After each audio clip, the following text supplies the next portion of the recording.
zilizo pale juu. Kwa sababu duniani watu wanatafuta kuwadaka watu wengine wahamie upande wao kwa kuwaelezea wengine mabaya yao na wao kujionyesha ni wazuri.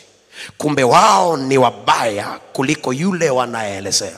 Daudi alikuwa hana shida yote, lakini kwa sababu ya uchungu mtu alionao juu ya yule anayemchukia, kwa hiyo atasambaza mabaya mengi kuliko mazuri yake. Ndio maana tunawaambia watu, ukianza kusikia mabaya ya mtu usiwe mwepesi kuyakubali, kwa sababu inawezekana anayeyasambaza ni kwa sababu ndani yake ana maumivu, ana bitterness, yani kupitiliza. Unashangaa mdada anaweza akachumbiwa vizuri tu na mkaka wa watu vizuri kabisa, alafu mdada mwingine anatokea, unataka kuchumbia yule mdada yule kabisa, yule namfahamu, ametoa mimba 3, amefanya hili na yani kule mtaani anajulikana yeye mwenyewe kwa uharibifu.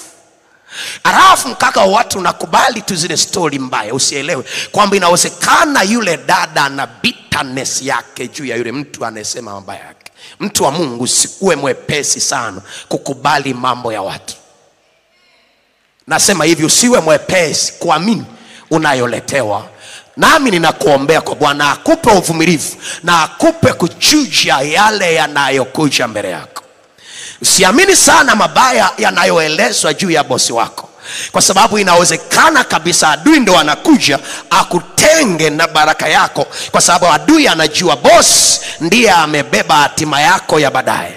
Kwa hiyo atakuletea mabaya yao, atakuletea mabaya yake ili tu wewe uvurugwe na wewe pia upate bitterness ile ile. Bwana Yesu asifiwe.